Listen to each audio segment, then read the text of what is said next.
रोजी रोटी के तलाश में बिहार के मजदूरों के बर्बादी की कहानी आप लोगों को अखबारों में और टीवी चैनलों में अक्सर सुनने को मिलता होगा। आज भी एक कहानी जो है जम्मू कश्मीर से जो है सुनने को मिला।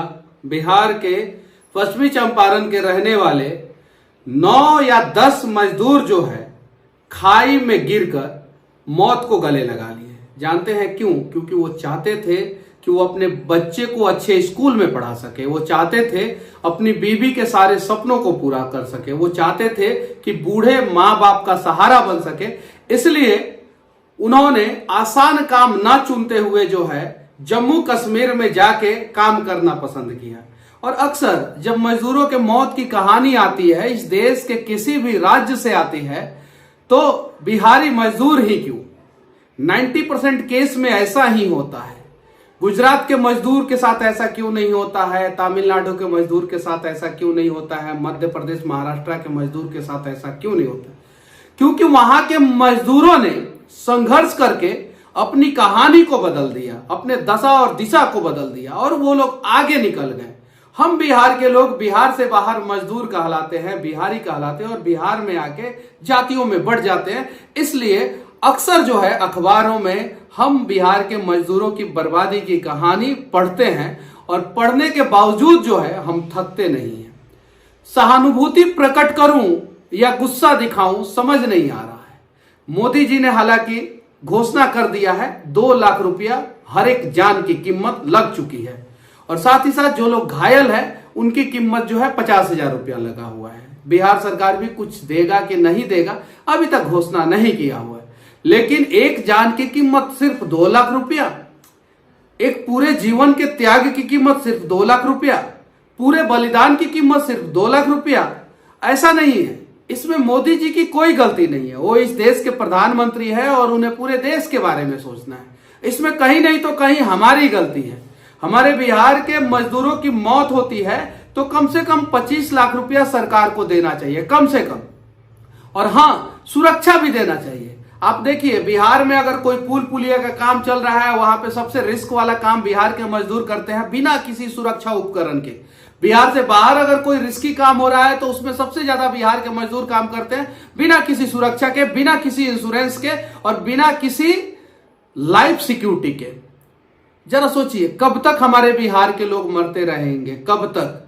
क्यों नहीं कोई नेता पूछता है? क्या किसी नेता के बेटे का मौत होता तो क्या सरकार की तरफ से 2 लाख रुपया का मुआवजा का घोषणा होता?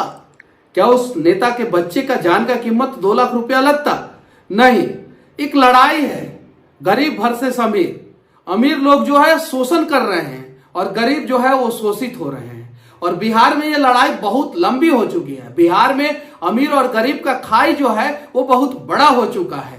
हम गरीबों को अलग अलग जातियों में बांट दिया गया है। जरा सोचिए, वो जो 9 मजदूर थे उनकी जाति क्या थी? जातीय जनगणना तो हुआ, लेकिन उसमें यह जनगणना क्यों नहीं हुआ कि कौन से जाति के लोग जो है बाहर जाके कमाते हैं, कौन से जाति के लोग जो है रोड एक्सीडेंट में सबसे ज्यादा मौत होता है उनका, कौन से जाति के लोगों का सरकारी अस्पताल में बिना इलाज का सबसे ज्यादा मौत होता है। यह भी तो सर्वे होना चाहिए। कौन से जाति के लोग सबसे ज्यादा बाहर जाके रिस्की काम करते हैं, यह भी तो सर्वे होना चाहिए। नहीं हुआ, जातियों में बांट दिया गया और उसका खेल आप लोगों को देखने को मिला। लोकसभा चुनाव के दौरान जो है जातीय सर्वेक्षण के हिसाब से जो है अलग अलग नेताओं को उस जाति का सबसे बड़ा धनाढ्य व्यक्ति को या बाहुबली को टिकट मिला। किसी गरीब व्यक्ति को मिला क्या? इस धरती पर सिर्फ और सिर्फ 2 ही जाति है, एक अमीर और एक गरीब। बिहारी जितना जल्दी समझ जाएंगे उतना ही जल्दी जो है बिहारी तरक्की के रास्ते पे आ जाएंगे। और जब तक जाति के आग में अपने घर को जलाते रहेंगे, हंस रहे ही होगा। कभी जम्मू कश्मीर में मरेंगे, कभी नॉर्थ ईस्ट में मरेंगे, कभी तमिलनाडु में, कभी गुजरात में, कभी महाराष्ट्र में, और कोई पूछने वाला नहीं होगा। और पूछेगा भी तो आपके जान का कीमत 2 लाख रुपया लगा देगा। सोचिए, आंखों में खुशी का आंसू आए, गम का आंसू आए या क्रोध का आंसू आए, समझ में नहीं आ रहा है। क्या करूं? मातम मनाऊं या गुस्सा दिखाऊं? अगर शब्दों का चयन सही से नहीं कर पाऊंगा तो लोग जो है मेरे इसी वीडियो को काट के ना जाने कहां से कहां तक पहुंचा के बवंडर मचा देंगे। अगर शब्दों का चयन सही से नहीं करूंगा तो बहुत सारे बुद्धिजीवी लोग कहेंगे मनीषवा को बोलने नहीं आता है। उन बुद्धिजीवियों से हाथ जोड़ के विनती करना चाहता हूं, कब तक बिहार और बिहार के लोग मरते रहेंगे और आप अपने बुद्धिजीवियों का लेबल जो है आप अपने माथा पे लगा के जो है घूमते रहेंगे?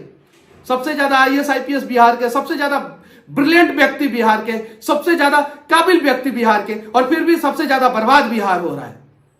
कितना पैसा दिया जाए? जिनका सुहाग उजड़ गया, क्या उसके सुहाग का कीमत 2 लाख रुपया? जिसने अपना बेटा खो दिया, क्या उसके बेटे का कीमत 2 लाख रुपया? जिसने अपना बाप खो दिया, क्या उसके बाप का कीमत 2 लाख रुपया? जरा सोचिए कितना गंदा मजाक बिहारियों के साथ होता है। ठीक है, चुनाव आया है, मैं भी चुनाव लड़ रहा हूं, और भी नेता चुनाव लड़ रहे हैं। हस्र अंजाम जो भी होगा, जी और जान दोनों लगा दिया हूं मैं। या तो बिहार को बना दूंगा या तो खुद को बर्बाद कर दूंगा, लेकिन हिम्मत तो अब नहीं हारना है, क्योंकि बिहारियों के बर्बादी की कहानी कब तक लिखी जाएगी अखबारों में और न्यूज चैनलों के माध्यम से, कब तक प्रसारित होगा।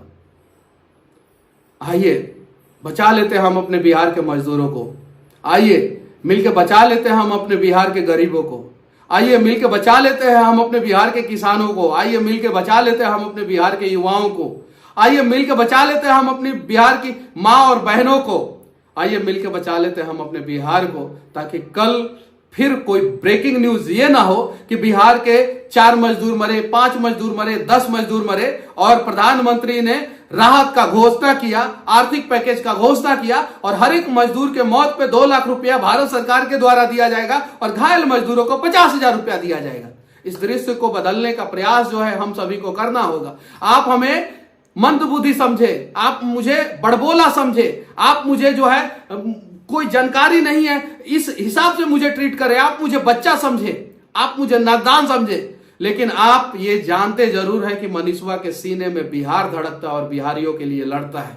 आप लोगों के सीने में भी बिहार और बिहारी धड़कने चाहिए। आइए ना बचाते हैं बिहार को। कब तक हम अपने मजदूरों को मरते हुए देखेंगे और सिर्फ 2 मिनट का शोक संवेदना प्रकट करेंगे? कुछ नेता जाएंगे, उनके दर्द पे जो है मरहम लगाने के जगह पे नमक लगा के चले आएंगे। प्रयास किया जाए इसको बदलने का।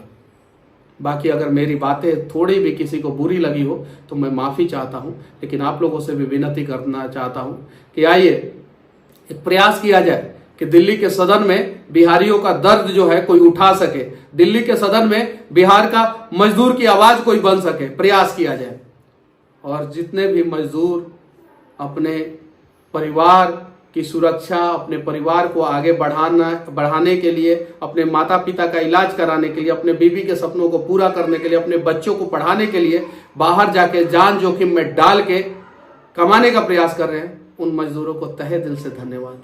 लेकिन घर आ जा परदेसी, अब तुझे बिहार बुलाए रे, आओ बिहार को बनाए। जय हिंद।